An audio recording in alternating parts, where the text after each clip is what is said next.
Opo, part 3 ng ating lesson ngayong umaga sa biblical view on Jesus' birth. Nasa Luke chapter 1 po tayo, verse number 5. Saan na ba yung verse number 5? Verse number 5, makikita natin sa ating screen. Ano po? Ayan, nasabi po dyan, there was in the days of Herod the king of Judea, a certain priest named Zacharias of the course of ano ito? Of the course of Abaya. Abaya yan, Abaya. Of the course of Abaya, and his wife was of the daughters of Aaron, and her name was Elizabeth. Ayan. Yan ang papag-aralan natin sa Luke chapter 1 verse number 5. Ano po? Okay, so part 3 tayo. Ngayong umaga papag-aralan itong biblical view on Jesus' birth. If you recall, napag-aralan na natin itong actually there are 4 areas of studies of this subject, but we have taken up, napag-aralan na natin itong heptadic signature of the scripture, wherein we took up the sevens, actually 9 sets of sevens, 9 rules of sevens in Matthew chapter 1 about the genealogy of the Lord Jesus Christ. Ano po? And we came up to the conclusion that no man could make such genealogy, no priest nor high priest had written Matthew chapter 1 in his own capacity, unless they are inspired or guided by the Holy Ghost. We have taken up 9 rules about the heptadic signature of the scriptures, which lead to the conclusion that the Word of God was written or authored by God Himself, because it was impossible for men to write such genealogy. Ngayong umaga, ito po ang genealogy of the priest na nabasa natin sa 1 Chronicles 24, na binabanggit po dito sa Luke chapter 1 verse 5 of the course of Abaya, na binabanggit ho dyan, na papag-aralan natin maya-maya. Pero yan ang una nating napag-aralan. Secondly, napag-aralan na natin yung kung titingnan natin yung ating notes, napag-aralan na ho natin yung binabanggit nating secular history about Jesus' birth, at we took up the writings of Tertullian and the writings of Eusebius. All of these ancient historian, particularly Eusebius, the father of church history, concluded in his writing that the birth date of the Lord Jesus Christ was 2 BC. 2 BC. Not 4 BC but 2 BC. Yan yung second area of studies natin. And we took up the prophetic side of this subject. We took up the seed of the woman, the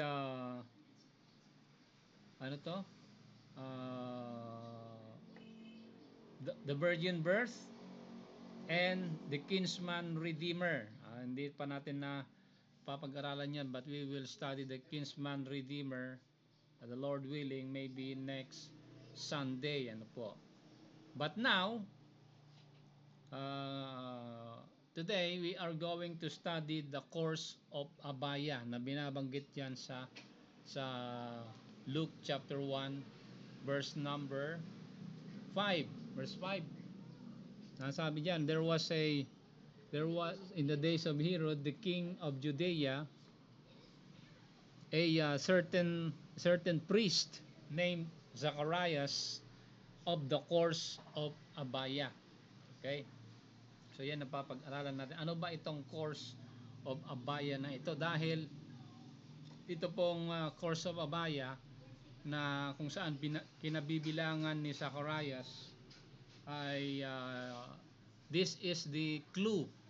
Ito yung clue, final clue of the puzzle para malaman natin kailan talaga ang birthday ng Panginoon na hindi lang yung year.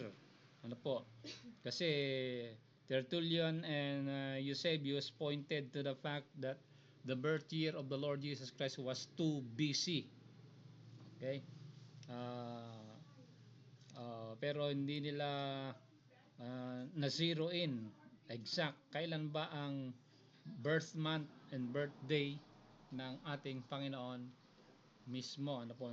So dito sa course of Abaya, malalaman natin ano ang exact date, exact month and exact day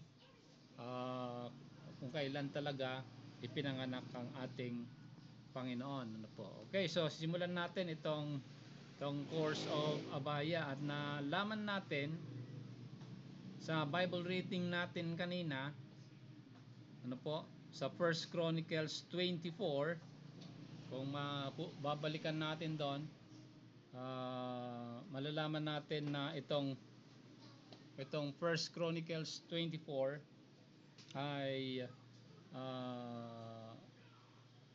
balikan natin dahil meron tayong certain subject dito na ipo-point out ano po sa 1 Chronicles 24 ano po. Okay, pagkatapos mo diyan ibabalik mo ako dito sa pag sinabi ko ibabalik mo dito sa main natin para sa naka YouTube ano po. 1 Chronicles 24 verse number 1. Ano nasabi diyan? Sa verse number 1, dito natin makikita yung mahaba yan no? Malaman natin. Yung palakihan mo yung isa, yung pinakamalaki. Yan. Verse number 1. Ano po? Ano sabi diyan? Now these are the divisions of the sons of Aaron. Ano po? Ayan, ano po. The sons of Aaron, ano yan? The sons, ha? Sons of Aaron. The sons of, ano ito? Aaron. The son of Nadab and Abihu, Eleazar and Itamar. Ano po? Okay? But Nadab and Abihu had died before their father. Bakit namatay si Nadab and Abihu? And had no children, therefore Eleazar and Itamar executed the priest office. Ano po? Ngayon, bago tayo pumunta doon sa ibang verses, masabi natin sa pag-aaral natin ano po mga kapatid, ano po, ito pong priestly office lahat ng mga anak na lalaki ni Aaron, lahat ng kanyang mga, pag sinabing sons kasi dito, sons of Aaron, hindi ibig sabihin na anak niya talaga ano, kasi in Hebrew walang Hebrew yung apo ng mga apo or descendants ano, lahat yan basta galing sa descendants or genealogy ni Aaron. Ang term ng Hebrew Bible diyan, the sons of Aaron. Ano po? Yan, hindi ibig sabihin maraming anak si Aaron. Ibig sabihin marami siyang descendants, maraming lalaki na nanggaling sa kanyang pamilya. Ano po? Sabi po diyan. Ano po? But Nadab and Abihu died before their father. Bakit namatay si Nadab and Abihu? Ano ba nangyari diyan? Ano po? Kasi kung pupuntahan natin sa Leviticus chapter 10. Punta natin sa Leviticus chapter 10. Malalaman natin yung dahilan dito. Ano po, sa Leviticus chapter 10, ano po? The death of Nadab and ano 'yan? Abihu, sabi na iba, Abihu or Abihu, ano po. And Nadab and Abihu, the sons of Aaron, took either of them the censer. Ano po? Sabi diyan, the censer, ibig sabihin ang pinakatrabaho ng mga lipi ni Aaron ay ano 'yan? Maglagay ng incense doon sa templo ng ating Panginoon. Yan yung kanilang ministry. Ano po? Okay? Yan ang kanilang gawain doon sa templo. Ano po? Sa templo ng Panginoon sa Jerusalem, ano po? Sa tabernacle, sorry. Sa tabernacle, ano po? Kasi wala pa sila sa ano. Okay? Sa tabernacle, pagpasok nila doon, nasa labas kasi, sa labas ng tabernacle nandoon yung burnt sacrifice. At saka yung brazen laver. Pagpasok nila sa tabernacle, nandoon yung makikita nila yung menorah na tinatawag, ano, menorah or yung candlesticks or lampstand, at nandun din yung table of showbread, at nandun din yung altar of incense. Ayun, yung altar of incense, yun ang sinisindihan ng mga lipi ni Aaron. Sabi diyan, ano po. Okay, yun ang kanilang ministry. Everyday yun, ano po, everyday, ano po. Meron silang course na tinatawag. Ibig sabihin, everyday sinisindihan nila yon para maging mabango ang templo, yung altar of incense. Ano po? Kumukuha sila ng baga doon sa burnt sacrifice sa labas. Kumukuha sila ng apoy doon na baga. Dinadala doon sa altar of incense at naglalagay sila ng pabango para laging mabango ang buong templo. At pag yung incense kasi pag nasunog, mabango, ano po. So that symbolizes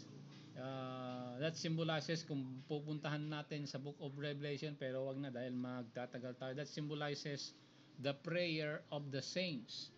So every day sinisindihan nila yon. Ibig sabihin, ang mga tunay na Kristiyano din, sa kapanahonan natin, meron silang daily prayer. Meron tayong pang-araw-araw na pakikipag-usap sa Panginoon. Ano po? At kung tatanungin natin anong oras ka dapat nakikipag-usap sa Panginoon, sa panahon ng mga Old Testament patriarchs, ano po? Okay? Mula alas 4, actually may alas 3 pinakamaaga, mula alas 3 hanggang alas 6 ng umaga. Yan yung morning prayers po nila. Ano po? So sa mga tunay na Kristiyano, sa mga nakakilala sa Panginoon, daily prayer is a must. Ano po? Ang tunay na tumanggap sa Panginoon ay hindi automatic 'yan. Paggising niya sa madaling araw, siya ay nakikipag-usap sa Panginoon. Ano po? Yan po ang symbolism niyan ng altar of incense. It speaks about the prayer of the saints, na kung saan ito po yung office ministration ng mga sons, the sons of Aaron, sabi po diyan. So asan na tayo sa verse number 1? Hmm. And put ano to? And put Fire. ano yan? Fire therein. And put fire thereon. Ano po? Sabi diyan. And Put incense thereon. put incense thereon and Strange. offered strange fire before the Lord, which he commanded them not. Ano po? So, ito yung dahilan bakit pinatay ng Panginoon si Nadab and Abihu. Ano po? Bakit? Dahil gumagawa sila ng ano to, maling pamamaraan, naglilingkod sila sa Panginoon sa sarili nilang pamamaraan. Ano po? Okay, ano nangyari dito? Anong nangyari dito? Ang sabi diyan, they offered strange fire. Ano? Kasi kung pupuntahan na din doon sa Book of Exodus, ano po, wala tayong punahan na panahon para puntahan. Pero kung pupuntahan nyo, ang utos ng Panginoon, yung pagsisindi ng altar of incense, galing dapat doon sa apoy na nasa labas doon sa burnt sacrifice. Ano po? Doon sa labas ng templo, mayroong malaking batya na gawa sa tanso. Ayun ang pinaguhugasan nila. Ano po? And then yung mga animal sacrifices, may katabi diyan na burnt sacrifice, malaki po 'yon. Ano po? Doon sinusunog, doon pinapatong nila yung anumang uri ng hayop na iaalay nila sa Panginoon, particularly a bullock, okay? O kaya an animal sacrifice of that sort. Ano po? Ilalagay nila doon. Pero hindi nila sisindihan. Ang kautusan ng Panginoon, ilalagay nila yung sacrifice doon, pero yung apoy manggagaling sa langit. Ano po? Manggagaling sa langit. Hindi nila sisindihan, pero manggagaling sa langit. Ang Panginoon ang susunog doon sa burnt sacrifice. Ano po? Symbolizing the death of the Lord Jesus Christ. Ano po? That as a penalty for our sins, He was judged for our sins. Yung apoy na yon, doon sila dapat kumukuha ng apoy na pangsindi doon sa altar of incense sa loob. Na ibig sabihin diyan, ano po, yung pong pinaka gasolina o pangsunog ng ating mga panalangin para umabot sa Panginoon ay galing sa apoy na ipinadala ng Panginoon mula sa langit. Ay ibig sabihin, ang mga tamang pananalangin ng tao, ang mga alituntunin niyan ay hindi po galing sa tao. Ano po? Yan po ay galing sa Panginoon. Kaya pinapag-aralan natin yung salita ng Panginoon para malaman natin paano ang tamang paglilingkod o pananalangin. Yan po yung hindi sinunod ni Nadab and Abihu. They offered strange fire. Ibig sabihin, hindi sila kumuha ng apoy doon sa altar, sa burnt offering, ano po, sa labas. Kumuha sila sa apoy na kung saan merong apoy maliban doon sa burnt sacrifice. At nagalit ang Panginoon diyan. Sabi sa verse number 2. Sabi sa verse number 2, and there went out a fire from the Lord and devoured them, and they died before the Lord. Sabi niya. So, dahil mali paglilingkod nila, sinunog sila ng Panginoon, pinatay sila. So kung ganyan ang gagawin ng Panginoon sa kapanahunan natin, ako, marami ng tao ang nasunog. Kasi ang daming tao ngayon na nagkakamali sa paglilingkod sa Panginoon. Ano po? Hindi nila muna inaalam ang salita ng Panginoon. So yan ang principle na ino-observe natin. Ano po? We observe the eclectic principles of the Bible. Ano po? Kaya para hindi tayo magkakamali. Ano po? Verse number 3. Then Moses. Moses said to Aaron, It. this is it that the Lord spake, saying, I will Be sanctified. be sanctified in them that came nigh Me. me, and before all the people I will be glorified. And Aaron held his peace. O ibig sabihin ng Panginoon diyan, lahat ng mga naglilingkod sa kanya ay dapat malinis, sumusunod sa kanyang mga alituntunin, Hindi tayo dapat naglilingkod sa Panginoon ayon sa ating sariling mga pamamaraan, Kinakailangan malaman natin diyan kung ano sinasabi ng salita ng Panginoon. Sa lahat ng ministry natin dapat ay meron sanction ng salita ng Panginoon, Yan ang ibig sabihin po niya, mga kapatid, Kaya God is glorified pag yan ang pamamaraan natin. Kasi ang dami nga lang ginagawa ng mga kakristyanuhan ngayon na hindi naman sinasabi sa salita ng Panginoon, So God is not glorified in those things. So next verse, ano sabi? Natin? Natin? Tingnan natin. Ano sabi? Okay, andali by the way, batiin natin yung mga kapatiran muna natin sa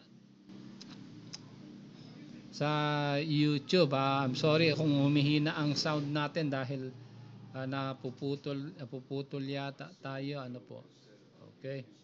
So, dito makikita natin sa verse number 3, verse number 4. Ano sabi? And Moses called Mishael. Misael and ano yan? Sapam. Elsapam, the sons of Uziel. Uziel, The uncle of the uncle of Aaron. Aaron, and said unto them, Come, and such, at yun, kasi namatay doon sa loob ng templo si Nadab and Abihu at binuhat nila. Ang sabi diyan, mga kapatid, okay? So, they went, Near. They went near and carried them in their coats out of the camp as Moses had said. Okay, so and Moses said unto Aaron and to Eleazar and unto Itamar, the sons of His sons. uh, his sons. Okay, ito niliwanag na ng Panginoon kay Moses dito, Anong sabi niya? Uncover not your heads, neither rend your clothes, lest ye die, and lest wrath come upon of all the people and your brethren. Tama ba? But let your brethren. But let your brethren, The whole house of the whole house of Israel,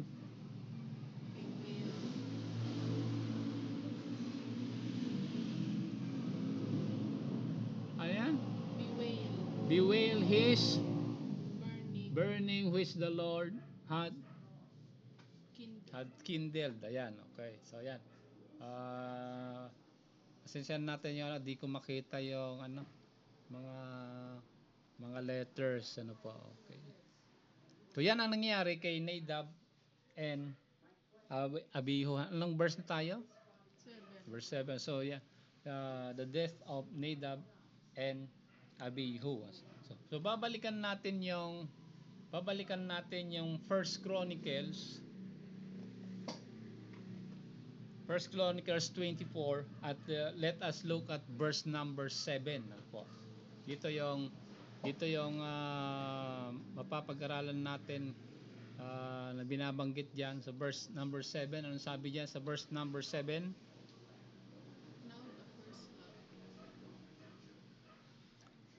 love. Mula verse number 7,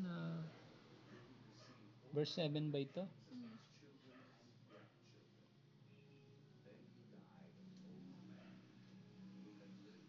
Verse number 7, now ano yan? Now the first lot. Now the first lot Came forth. came forth to Jehoiarib, Jehoiada, the second to Jedaiah. Jedaiah. So, yung first lot, ibig sabihin yan, lahat ng mga pangalan na anak o kamag-anak na lalaki ni Aaron, nagkaroon sila ng palabunutan, ano po. Yung mga pangalan nila nilagay sa isang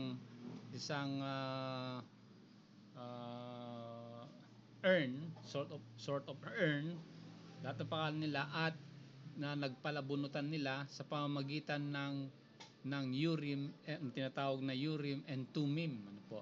Yung Urim and Tumim, yun yung mga bato sa dibdib ng high priest, ano po.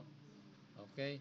At 12 at nasa ilalim ng Urim and Tumim yung dalawang bato, ano po.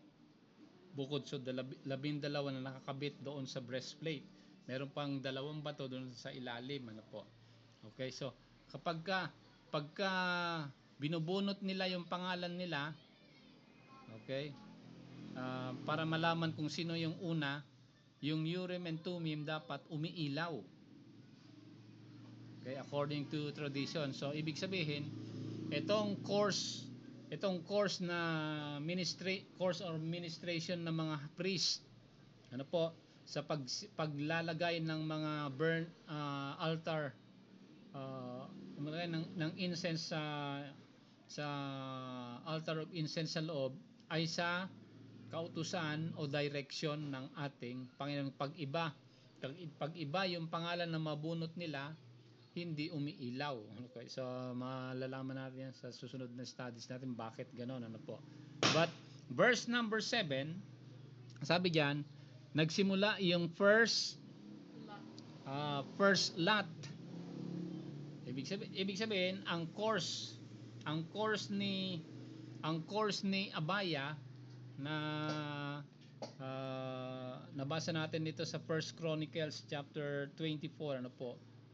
Verse number 1 nga, balik mo sa verse number 1. Makikita na ito po ay the sons of of Aaron. nakaharang, the sons of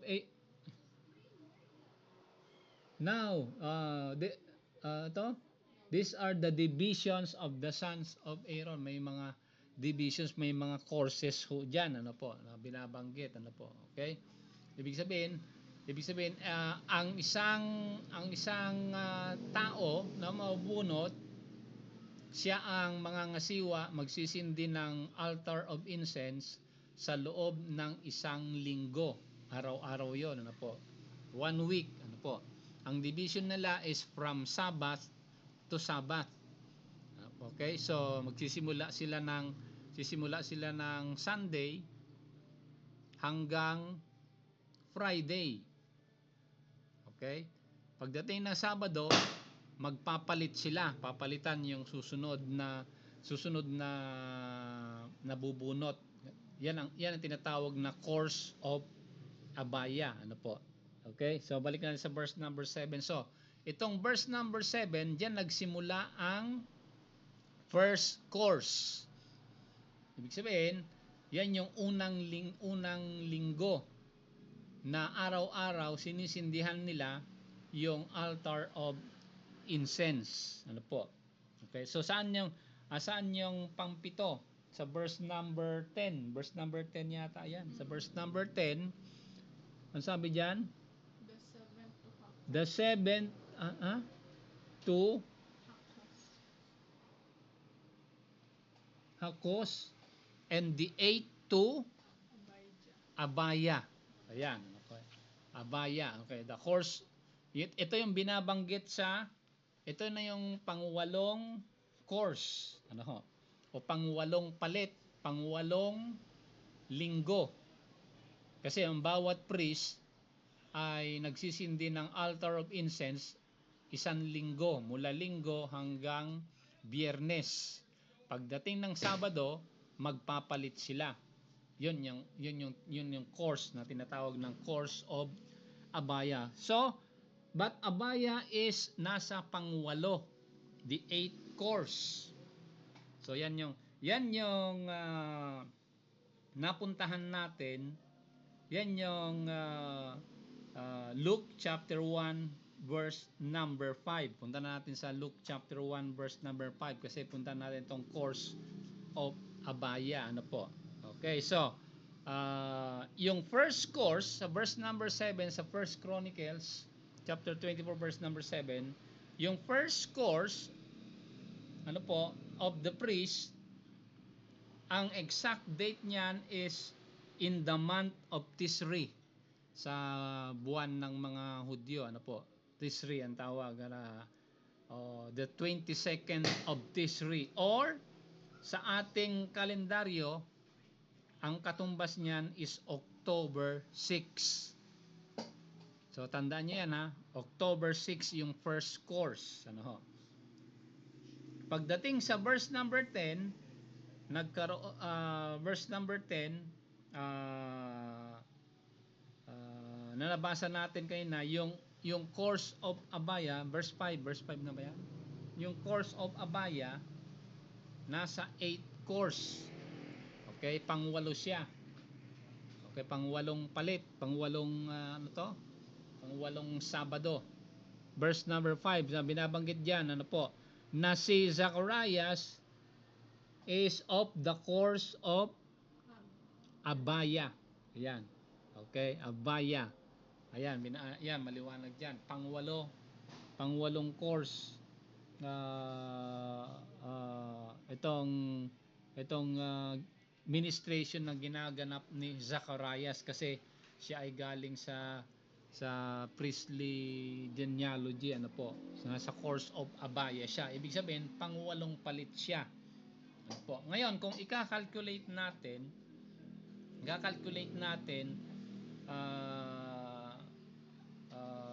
mula October 6, mula October 6. O tama, yung first course kasi October 6. Ano po?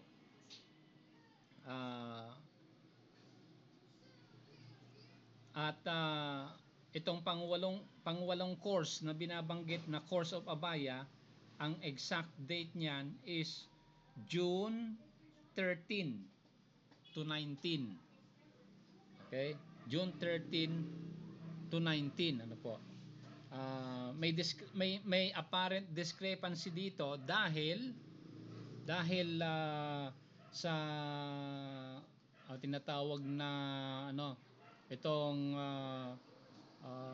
discrepancy ng Gregorian calendar, na pagka nagko-convert tayo from the Hebrew calendar, dahil in Hebrew meron po silang dalawang kalendaryo, yung tinatawag na Levitical calendar, at meron silang tinatawag na the civil calendar. Ano po? Okay? So pagdating sa verse number 10 ng First Chronicles chapter 24 ay the 8th course or the course of Abaya, wherein Zacharias is of this course. Sabi diyan, ano po, na binanggit sa Luke chapter 1 verse number 5. Ano po? Okay, na ang date na dito, if we will do the math, is June 13 hanggang June 19. Okay? Yan yung ministration na ginagawa ni Zacharias, mga kapatid. Ano po? Okay? So yan, kita natin verse number 5. Course and hanggang verse, actually mula verse 5 hanggang verse 25 sana ang babasahin natin, pero dahil sa panahon hindi na natin babasahin, but in your Bible reading malalaman nyo, ano po, babasahin nyo na itong sinasabi natin, na pag-aralan natin ay nandyan mababasa mo sa salita ng Panginoon. Dahil bakit si Zacharias ang pinapag-aralan natin kung gusto natin malaman ang birthday ng Panginoon? Dahil si si Elizabeth ay pinsan, sabi diyan sa Luke chapter 1, pinsan ni Mary. Okay? At ito pong si Elizabeth na past in years, mababasa natin yan sa Luke chapter 1, ay wala silang anak ni Zacharias. At pagpasok ni Zacharias sa templo, nananalangin siya na magkaroon sila ng anak ni Elizabeth. Ano ho? At habang nagsisindi siya ng altar of incense, mababasa niyo diyan sa Luke chapter 1, ano po, mula verse 5 hanggang verse 25, nagpakita sa kanya si Angel Gabriel. Ano ho? Kung mahanap nyo, mahanap mo ba ang sinasabi ko? Okay, nagpakita sa kanya si Angel Gabriel. Ano po? Okay. That is, saan na tayo? Verse number 11. verse number 5, ano? Verse number 5. I'm sorry. So nagpakita sa kanya si Angel Gabriel at anong sabi ni Gabriel sa kanya? Fear not. Ang iyong asawa na si Elizabeth ay magkakaroon ng anak. Sabi diyan, ano po? Okay? At ano to? Ano nangyari? Ano ang sinabi ni Zacharias? Hindi siya naniniwala. Kasi matandaan na si Elizabeth, sabi. Okay. So ano ang sabi ni Zacharias? Ano ang senyales na ang aking asawa na matanda na ay magkakaanak pa? Sabi ni Zacharias sa angel. Ibig sabihin, humingi siya ng sign na magbubuntis si Elizabeth. Which is a sign of unbelief. Okay? Kaya ang sabi ni Gabriel sa kanya, magmula sa Thou shalt be thou. magmula sa pagbubuntis ni Elizabeth hanggang sa panganganak niya, ikaw ay magiging pipi, sabi niya. Okay? Hindi ka makapagsalita dahil hindi ka naniniwala sa sinasabi ng Panginoon. Inutos sa akin yan ng Panginoon, sabi ni Gabriel, tapos hindi ka naniniwala. So ganito ang mangyayari sa iyo. Okay? Hindi babawiin ng Panginoon yung kanyang pangako. Kasi this promise was prophesied in Isaiah chapter 40 ba ito? Isaiah chapter 40 verse number 3. Dahil ipinangako ng Panginoon yan, tutuparin niya. Dahil hindi ka naniniwala, ikaw ay magiging pipi sa loob ng 9 na buwan. Makakapagsalita ka lamang, sabi ni Gabriel, pagka ipinanganak na si Johan, okay? Si John, ano ho? Okay, John, by the way, it means the gift of Yahweh. Okay? The gift of Yahweh, the gift of God. Okay? Parang yung prime minister ng Israel ngayon, Netanyahu. Nathan means gift. Yahweh or Yahoo or, God, or gift of God. Ano, okay? Ganoon din si John, ano po? The gift of God, ano po? Sabi po diyan, ano po? So, sa Luke chapter 5, ano po? So, ganoon nga nangyari, ano po? Nakita natin that si John the Baptist nga is 6 months older than the Lord Jesus Christ. Ano po? So, ito, meron na tayong landmark. Kung ang 8 course ni Zacharias ay nasa June 13 hanggang June 19, kasi isang linggo yan, okay? Bibilang tayo ng 9 months after. Saan tayo babagsak? Mula June. After 9 months, March. babagsak tayo saan? March. Sa buwan ng uh, by the way, verse 24, puntahan nga natin yung verse 24. Verse 24. 5 months. Ayan, yan. 5 months. Ano sabi diyan? And hid herself 5 months. And hid herself 5 months si Elizabeth no nagbuntis siya. Ibig sabihin 5 months after June. Okay? 5 months after June. November. So ang conception ni John the Baptist was June.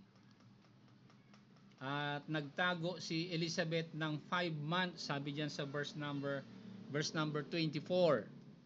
Diba? Bakit nagtago? Kasi habang nagbubuntis ang Hudyong babae, ano po?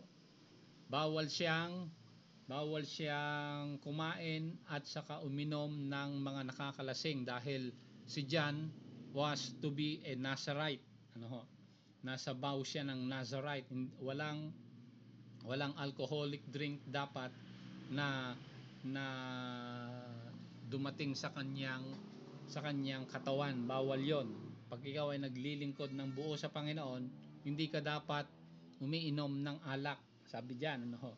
Kasi pagka yan ang gagawin mo, magagaya ka kay Nadab and Abihu.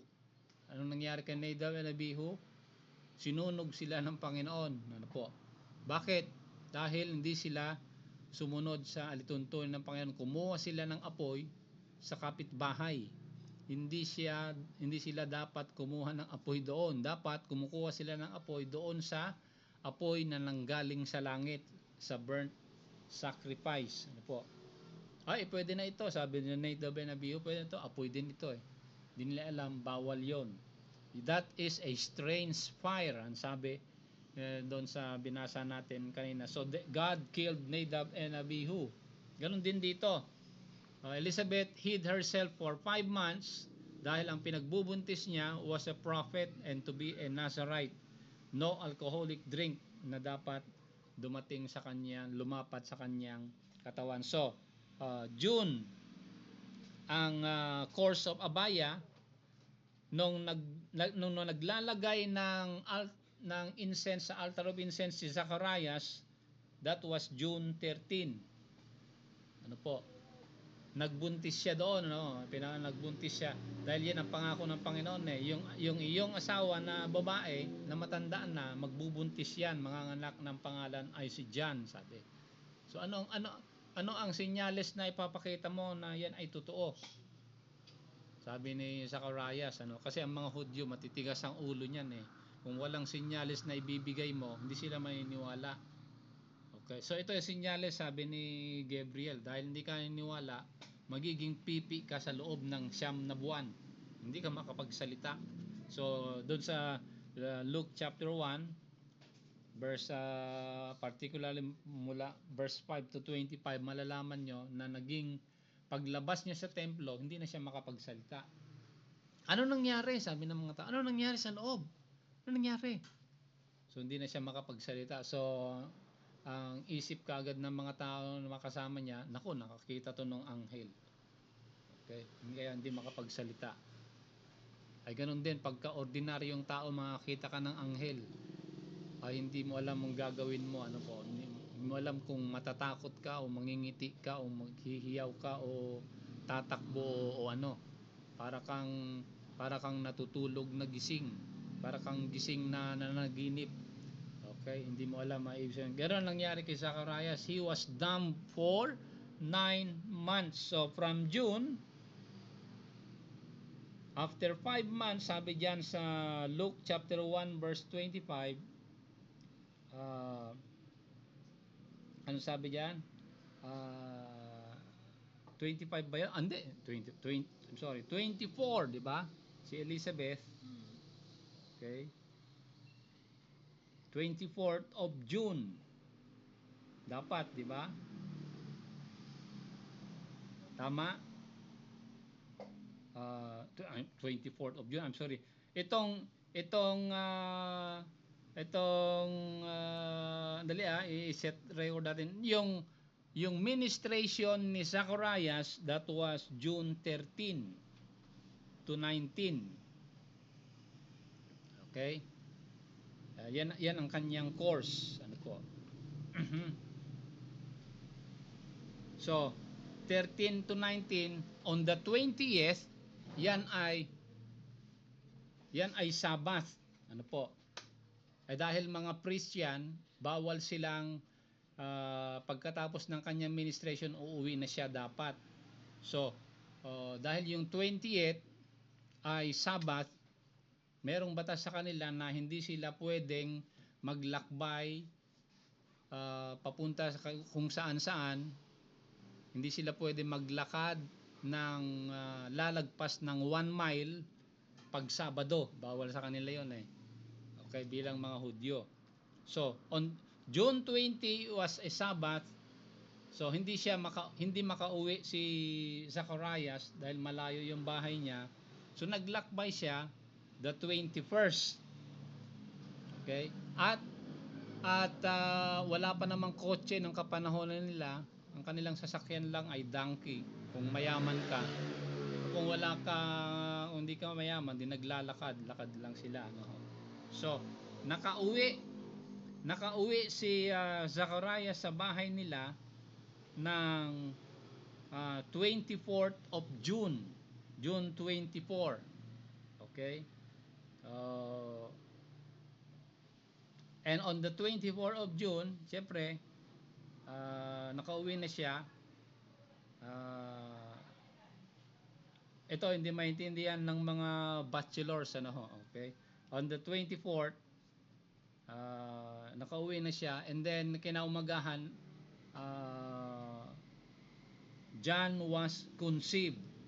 And since sabi diyan sa verse 24, Luke 1:24, itinago ang kanyang sarili ni Elizabeth, hid herself for 5 months. Dahil pinagbubuntis niya si John. Ano po? Okay? Sabi diyan, So, June 24, after 5 months, saan tayo babagsak noon? November. Sa November. Okay? June, after 5 months, November. Ayan, yung ang tawag diyan, 5 months. 5 months tayo, nasa June 24th na tayo. So John was conceived on the 24th of June. Ano po? And kung siya ay pinagbuntis ng 24th of June, kailan ang kapanganakan niya dapat? March. Kailan ipinanganak si John the Baptist? Kung pinagbuntis siya ng June, he was conceived the month of June. After 9 months, saan babagsak? March. July, August, September, October, November, December, January, February, March. So March,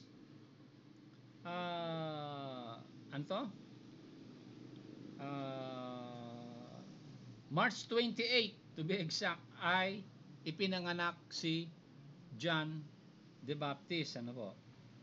Okay? So yan yung calculation natin, ano po, na makikita natin according sa mga data. March 28, ano po. And since John the Baptist was 6 months elder, sabi diyan sa verse 26, ang sabi sa verse 26? 26.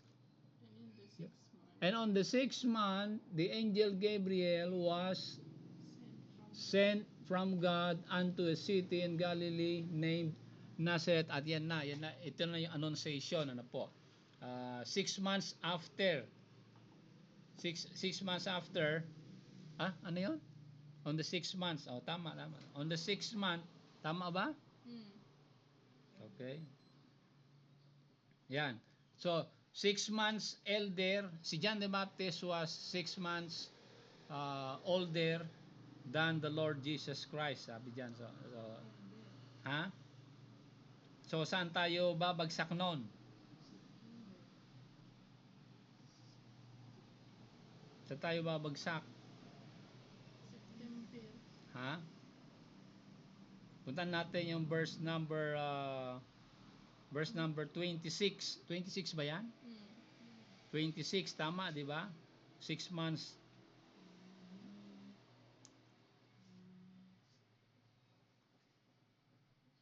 So, kung si John the Baptist ay ipinanganak ng March, ha? Tama? At si John the Baptist ay nauna siya ng 6 months. Ano ang kapanganakan ng Panginoon? 'Yun doon natin masasagot 'yan, ano po. Okay? So from March, after 9 months, saan babagsak? September. 'Di ba? March, April, May, June, July, August, September ba? Okay? September ba? Magmula March, ha? March, April, September. May, June, July, August, September. Hindi. October, November. Ha? Hindi. 6 months, wala namang pinapanganak ng 6 months eh. Elder siya, 6 months. Okay. So, elder siya ng 6 months. So, 6 months later, Mary conceived. Sabi diyan, sa verse number 26. So, Mary conceived 6 months later. Okay, nauna lang siya ng si John the Baptist nauna ng 6 months. Ano po? So, saan babagsak 'yon? That is kung March yung birth, March, April, May, June, July, August, September. So Mary conceived of the Holy Ghost, sabi diyan sa verse number 26, di ba? Nabasa natin. That is 6 months 6 months after ng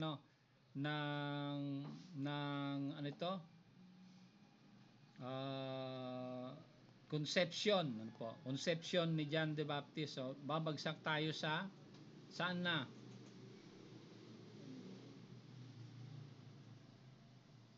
Mary conceived and gave birth to the Lord Jesus Christ on September 29. Ayan, ano po. 6 months. 6 months, ano po. Okay. Tama? September 29. Tama, yan ang birthday ng ating Panginoon. September 29, 2 BC. Okay? So, kung ang birthday talaga ng Panginoon is September 29 of 2 BC, ano yung sineselebrate natin sa December 25?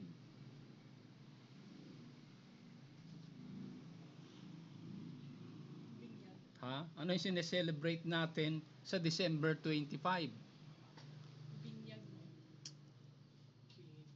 Kung ang birthday ng Panginoon is September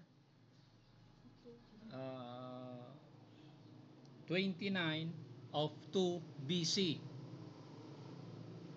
Ano ang sineselebrate natin, ano ho? Kaya ito yung basihan ng sinasabi ng ibang tao na kapag ang buwan ay bear na ang katapusan, Pasko na, sabi nila, di ba? Merong katotohanan doon dahil sa computation natin, yung birthday ng Panginoon ay buwabagsak sa September 29. Okay? So kung ang birth date talaga ng Panginoon is September 29, ano nangyari? Bakit dumating sa sineselebrate natin ay December 25? Ito ay hindi natin isasama yung pag-aaral sa mga ano ha, hindi natin sasali ito sa discussion yung mga date ng mga mystical characters mula Babylon si hanggang sa Egypt. Ano po, nagkakatugma sila na ang birthday ng kanilang dinodiyos is December 25. Pero ang Panginoon hindi, September 29 siya ipinanganak. Ito ay sinang-ayunan niya sa John chapter 10. Maya-maya pupuntahan natin na po. Pero ang tanong natin, kung ang birthday ng Panginoon is September 29, ano yung sineselebrate natin December 25? Ito po yung reason of the season na tinatawag. Ito po yung reason ng true Christmas. Okay? Gamitin natin yung term na Christmas kasi may mga tao kasi allergic sa salitang Christmas kasi yan daw ay Christus Masses or the Mass for the Lord Jesus Christ. Okay? Christmas sabi nila. Pero pag sineselebrate naman natin yon Christmas, hindi naman natin iniisip o sinasamba si Tammuz sa Egypt o si Ishtar sa Babylon. Okay? Ang nasa isip natin ay ang ating Panginoon Jesucristo. Ano po? Okay? Pero itatama natin, hindi birthday ng Panginoon ang December 25. At ang birthday niya, kung ang birthday niya is September 29, he was conceived 9 months before, ibig sabihin. So, from September, 9 months before, saan babagsak? Saan tayo babagsak? September minus 9 months. Saan babagsak na buwan? Babagsak yan sa saan? Ha? Oh, isip natin. Saan? September. Kung ang birthday ng Panginoon September 29, ang conception niya is December 25. Tama, di ba? That is the essence of true Christmas. Mga kapatid, ano po? December 25 was the conception of the Lord Jesus Christ. It was not His birthday. It was His conception. It was the announcement of Angel Gabriel to Mary. Okay? So, tatama natin dahil when we celebrate the Christmas, we do not celebrate His birth. Kaya in the scripture, basa mo sa Bible, walang celebration ng walang celebration ng birthday. Wala kang mababasa sa Bible na nung pinanganak si Moises, nagsine-celebrate nila. Sino ba si Moises? Nako, malaking tao yan sa Israel. Sino ba si Abraham? Ba't hindi nila sineselebrate ang mga birthday nila? Sino ba ang mga propeta like Isaiah and Jeremiah, Ezekiel and Daniel? Bakit walang celebration ng birthday nila sa Bible? Dahil in the Jewish custom, they do not celebrate birthday. Birthday celebration was implemented by the Roman Empire. Diyan nagsimula. Okay? In the Roman Empire. Ano po? Ang sineselebrate sa Bible, yung kamatayan, not the birthday. Ano po? Okay? Hindi mahalaga yung birthday. Ang mahalaga yung kamatayan. Yan ang lesson na makita natin dito sa course of Abaya. So, if the Lord was conceived, was born on September 29 and conceived on December, ang sineselebrate natin dapat, ano po, pagdating sa December was the essence, the reason for this season, which is the conception of the Lord Jesus Christ. Yan dapat ang nasa isipan po natin, na nagpapasalamat tayo sa Panginoon that the Lord was conceived on December 25 dahil in His conception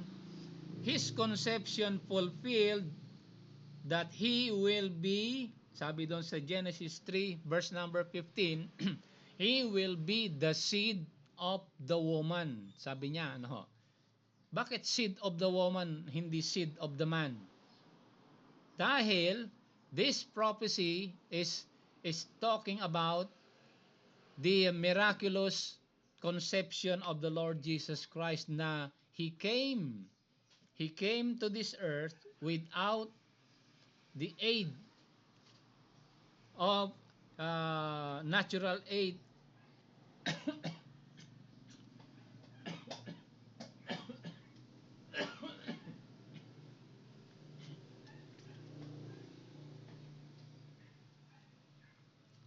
But He was to be the seed of the woman, ano po? Prophesying his virgin birth, ano po? Okay? His conception, yan ang sineselebrate natin every December.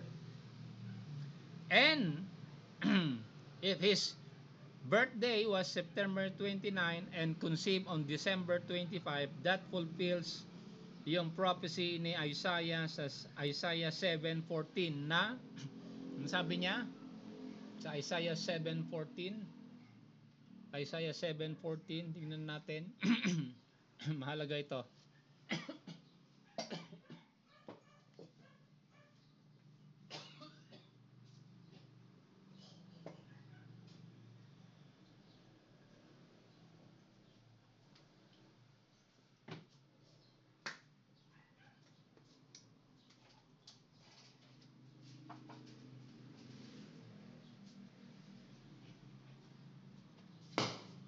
Isaiah 7:14. Tignan nyo, ha? Before verse 14, sa bandang taas, si Ahaz. Asan si Ahaz dyan? But he said, I will. Ansa? I will not. Sabi ng Panginoon sa verse number, ask me a sign. Saan ba yon? Verse number, ask me a sign. Saan yon? 11. O sabi ng Panginoon kay Ahaz, ask me a sign. Ha? Ask it. Ask thee. ask thee a sign of the Lord thy God. And Ask it either.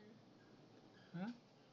Ask Ask it either. it either in the depth or in the height above. Okay, sabi ng Panginoon kay King Ahaz. Wag mo tanggalin doon. Sabi ni King Ahaz. Okay, sabi ng Panginoon kay King Ahaz, humingi ka ng senyales sa akin. Sabi niyang Panginoon kay Ahaz, the Lord is willing to give Ahaz a second chance dahil Ahaz was an evil king of the tribe of Judah. Okay? King Ahaz. Yan, sabi ng Panginoon sa kanya, ask me a sign.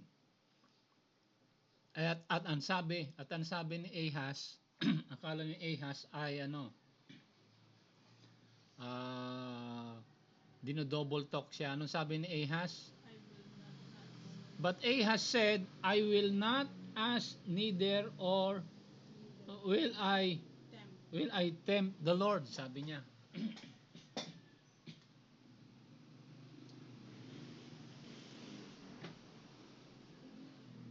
Okay?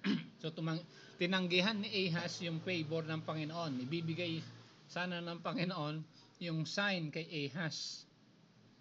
Ayaw ni Ahaz. ayaw niya sumunod sa Panginoon. So, therefore, sa susunod na verse, and he said, Hear ye now. taas mo, tayo makita. And he said, hear ye now, O house of David. Okay?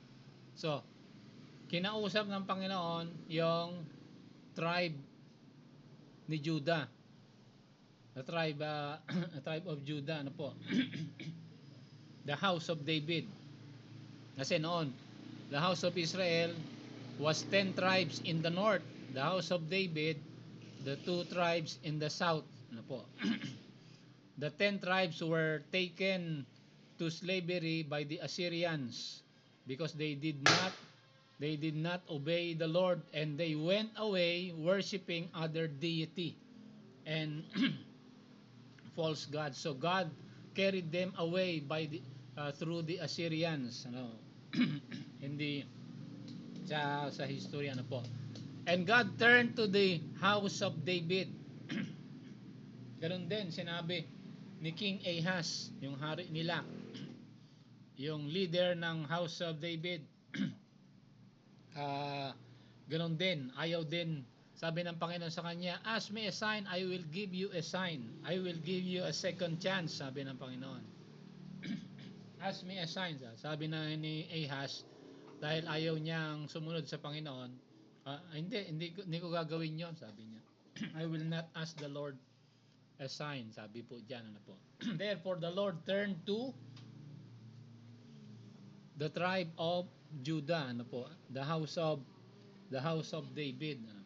God rejected Ahaz, and since he made a promise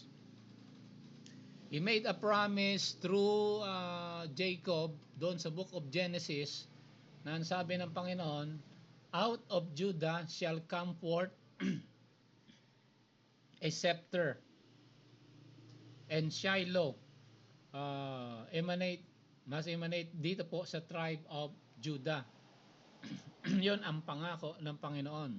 He is willing to give it to the house of Judah, sabi po dito. And to the house of, ultimately dito po sa the house of David, ano po. Binigay niya, ano po. Since he made a promise, kahit na nagkakamali yung leader o yung hari ng the tribe of Judah, God still perform his promise. So he made a promise and he performs the promise dito po sa tribe ng Judah. Kaya ang sabi niya po dito, yung sign na ibibigay niya dapat kay Ahaz, na tinanggihan niya, ibinigay niya sa tribe of Judah sa verse 14. Anong sign diyan?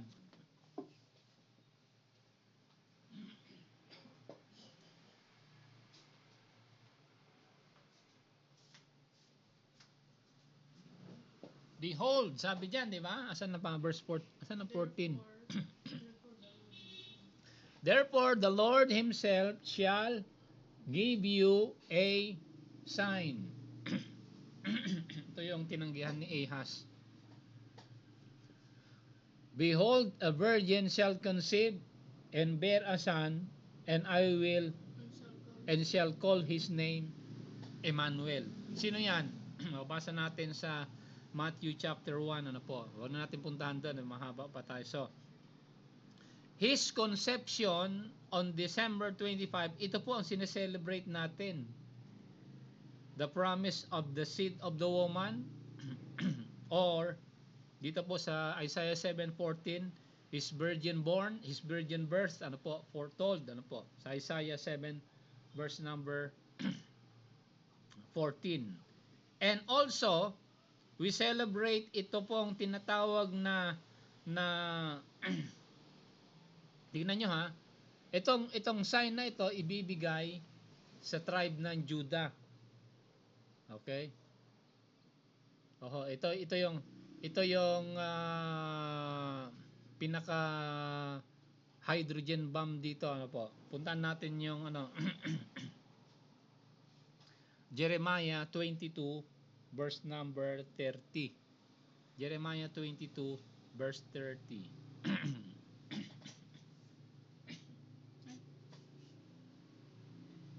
Wala ba kalamansi dyan, ate?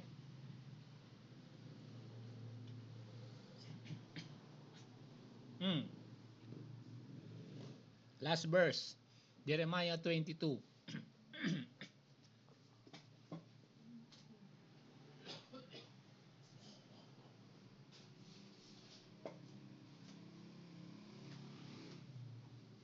Last verse. Jeremiah 22:30. Okay. Thus said the Lord, Write ye, ah, write ye this man. Sino to? Sino to? childless, Sino tong man na ito? Taas mo nga, ibaba mo nga, sino ito? Coniah, Verse 1, sa verse 1. Verse 1, sino ba ito ang kinakausap ng Panginoon dito? From the tribe of Judah, ay, Oh. to the house of the king of Judah. from the tribe of Judah. Balik sa last verse. From the tribe of Judah. Okay? Kanina nasabi natin, di ba? It was prophesied that the seed of the woman, the coming of the Lord, must come through the tribe of Judah.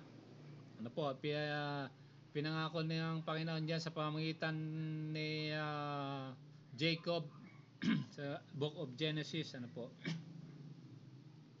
So pinangako ang Panginoon ang kanya pagdating sa pamamagitan ng tribe of Judah. Pero pagdating dito sa Jeremiah 22, ang sabi ng Panginoon sa tribe of Judah, tingnan nyo pagdating na dito sa Jeremiah 22, sabi naman sa tribe of Judah, although may pangako ang Panginoon na out of Judah shall come forth the governor, Shiloh, or the scepter, or the promised seed himself, to be born of a virgin, sabi diyan, write this man, childless, a man that shall not prosper in his days, for tingnan nyo for no man of His his seed seed shall prosper, sharing upon the throne of David and ruling anymore in Judah. Okay? Ito yung judgment ng Panginoon sa tribe of Judah dahil sumusunod din sila sa yapak ng mga 10 tribes. Opo.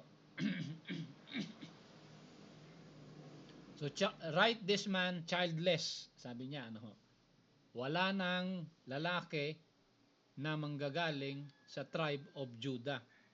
Sabi po diyan, prophecy ni prophet Jeremiah. Nung narinig ni Satan ito, tuwan-tuwa siya. Dahil sabi niya, nako, hindi na darating ang Messiah. Wala na daw lalaki na lalabas sa tribe ng Judah.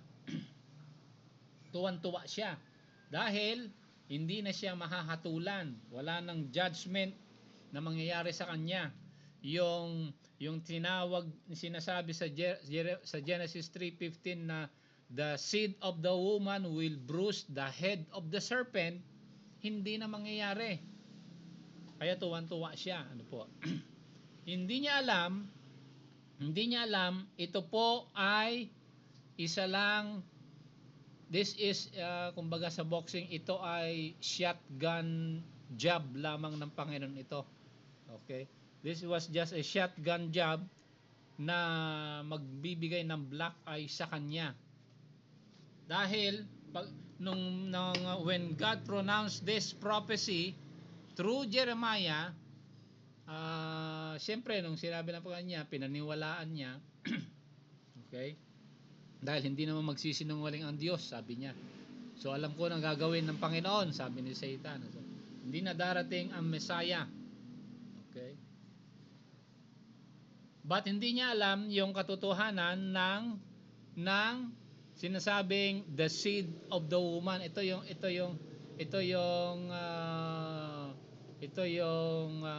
tinatawag na counter attack ng Panginoon kay Satan, di ba? Inaabangan ni Satan ang pagdating ng Panginoon through the man. But lo and behold, nabasa niya ito, ay oo nga, hindi darating ang Panginoon through the man. Hindi niya alam that the prophecy in Genesis 3:15 the first prophecy of the coming of the Lord Jesus Christ was through the woman. Ano po? Not through the man, but not through the tribe of Judah, but through the tribe not through the tribe of Judah, but through the woman na binabanggit po dito. Kaya it was prophesied in Jeremiah, Isaiah 7:14, the virgin birth of the Lord Jesus Christ, mga kapatid. Ano po? Okay. So yan. Yan ang the promise. Ito ang promise tinatawag na kinsman redeemer sa salita ng Panginoon. Ano po? Makikita ho natin dito. Ano po? Anyway, ito mahabang pag-aaral yung kinsman redeemer. Papag-aralan natin susunod na pagkakataon siguro. This will take us back to the book of Ruth.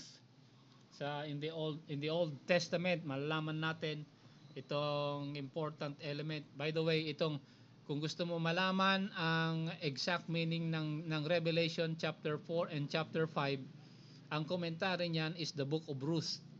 Malalaman ho natin doon, ano po, about the promise of the kinsman redeemer. Without his conception on December 25, ito yung sineselebrate, ito yung essence ng December 25, ano po. It was not his birth, but his conception on December 25, ano po.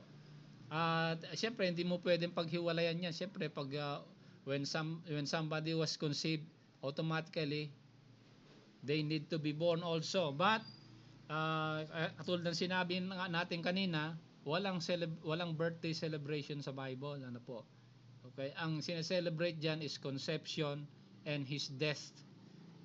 In conception, we celebrate the fulfillment of the coming of the promise of the seed of the woman. We celebrate his virgin birth.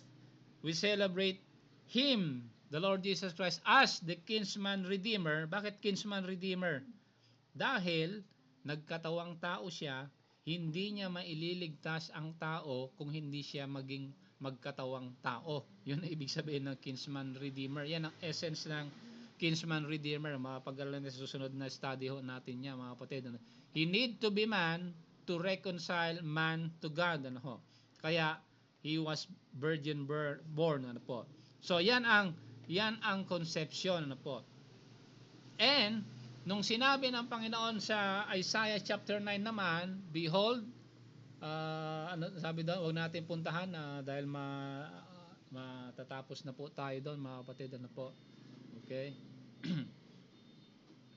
Now, ang pagdating ng Panginoon, ang sabi niya, a virgin shall conceive, for unto us a child is born. Okay? Now, unto us a child is born. Ano yan? That speaks about his humanity. That speaks about his conception. Ano po?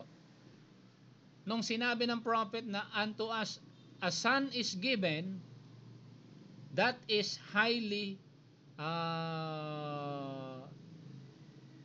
amplified in the scripture. Tinataas talaga yan, yung a son is given. Ano ho? Bakit? Dahil a son is given was fulfilled at his death doon sa Calvary. Ano po? A son is given doon lang sa Bethlehem. Ano po? Okay? Nung pinanganak ang Panginoon sa Bethlehem of Judea, na pag-aralan natin sa Luke chapter 2, the host of angels rejoice. Bakit? Bakit nung ipinanganak ang Panginoon, nag-rejoice ang mga angelic beings? Yung tinatawag na first Christmas carol. Bakit nagkaroon ng rejoicing in heaven? Dahil alam nila, yung judgment kay Lucifer matutuloy. Okay? Matutuloy. Tuwan-tuwa sila. Ay, akala namin hindi na darating ang judgment. Hindi na darating itong bruising of the head of the serpent. Darating pa lang when Christ was born, the angelic being rejoices. Ano po? At nalalaman natin sa Luke chapter 2. But when Christ died on the cross, andon yung knockout blow ng Panginoon, ano po, sa kay Satan, ano po. Okay? He defeated him and he sealed his fate. Wala nang turning back, wala nang bawian to, sabi ng Panginoon. Ang iyong hahantungan will be the lake of fire, because the lake of fire, sabi sa book of Matthew, it was created for the devil and his angels, sabi ng Panginoon, ano po. Okay? So yan, when a son was given, that is at the cross of Calvary. A child is born, that is in Bethlehem, ano po mga kapatid, ano po. But these two, his birth and his crucifixion was made possible by the doctrine of his conception. Kailan na-conceive ang Panginoon? That was December 25, mga kapatid. Kaya pag December 25 sa ating kalendaryo, ang sineselebrate natin yung conception niya. It was not his birth. Ano po, nagawa na natin yung math dito ng mga calculation ng mga dates, so there is no need for us to explain anymore. Anyway, ito po yung reason of the season, ano po, na his conception was actually done on December the 25th. God made possible the redemption of human being through his art of ano po dito, ano po, ano yan, virgin born, the seed of the woman, and the kinsman redeemer. At sana itong pag-aaral natin ito ay nagbigay ng lakas sa pananampalataya natin, maset yung ating kaisipan pagdating sa tunay na Pasko, mga kapatid, ano po. Okay? So, kung meron po kayong doubt dyan, balikan nyo yung pag-aaral natin and go through these verses para masettle once and for all ang ating ang ating kaisipan patungkol sa ganitong klaseng season. Sabi ng isang Kristiyano, hindi ako bumabati ng Merry Christmas, sabi niya. Kasi yung Christmas sa mga ano yan sa mga that is a pagan practice, sabi niya, ano. But he need to study the Word of God, ano po, okay? Oho. Hindi ako bumabati ng Christmas, Merry Christmas, sabi niya. Bumabati ako ng ano, sabi niya. Bumabati ako ng Happy Yuletide season, sabi niya.